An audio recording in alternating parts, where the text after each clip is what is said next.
Je voudrais montrer ici ce que l'indice américain de référence que constitue le SP500 révèle des dérèglements du capitalisme contemporain. Du SP500, ce que l'on peut dire aujourd'hui, c'est qu'il résiste incroyablement bien à la crise. Il a battu un record historique début septembre, et même s'il vacille depuis, il demeure proche de son zénith. Cette résistance, dans un contexte extrême, disqualifie à première vue les discours alarmistes sur la menace d'une crise majeure imminente.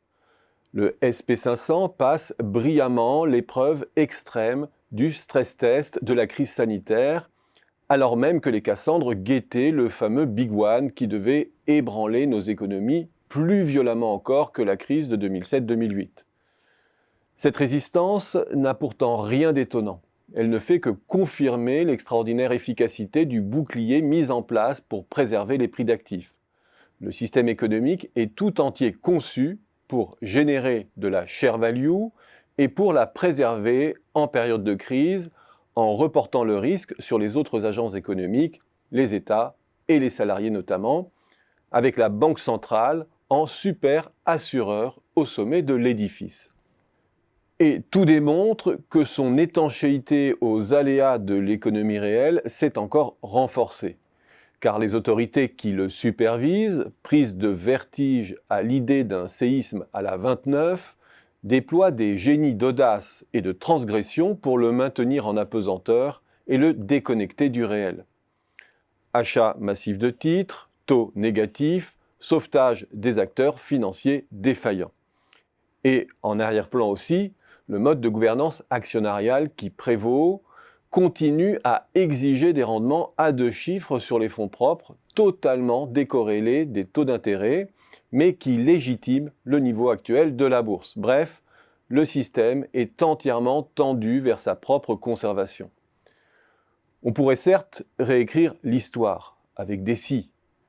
Si les taux étaient à des niveaux plus normaux, de l'ordre de 2% en termes réels, si le partage de la valeur ajoutée était demeuré stable, que les profits du SP500 avaient cru ainsi comme le PIB, et si le fameux PER, ce ratio des cours sur les profits, avait joué comme force de rappel, revenant sur sa moyenne de long terme, l'indice phare américain ne vaudrait pas 3300 comme aujourd'hui, mais 1400. Une chute de 60% des cours de bourse, ce serait le prix d'une normalisation de la finance que nul n'est prêt à payer, mais qui a un coût à long terme. Car c'est au prix d'une rentabilité financière qui pressurise les salaires et la demande, car c'est au prix aussi d'une distorsion entre les taux d'intérêt et la rentabilité des fonds propres qui incite les entreprises à préférer la croissance externe à la croissance organique, le levier d'endettement à la productivité et à l'innovation, car c'est enfin au prix de la captation de la richesse par un petit nombre de personnes au détriment du partage des fruits de la croissance.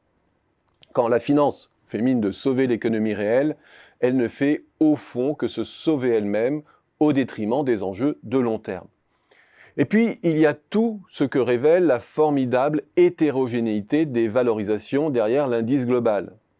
Si j'exprime chaque composante sectorielle relativement au pic de valorisation que chacune avait atteinte avant la crise des subprimes, la dispersion des performances est saisissante.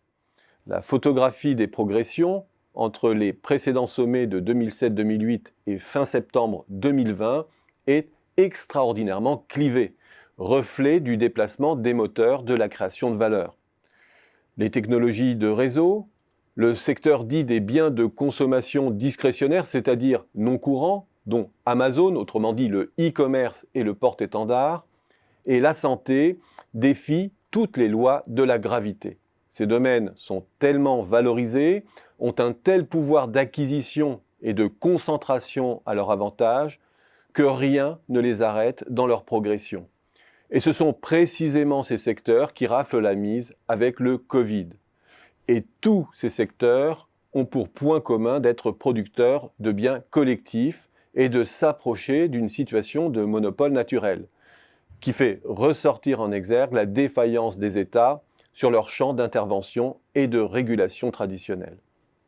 Et aux antipodes, le secteur de l'énergie carbonée, privé de futur, et le secteur bancaire, sur qui tout repose, mais qui n'a plus de business model rémunérateur dans un univers de taux zéro, sont en perdition.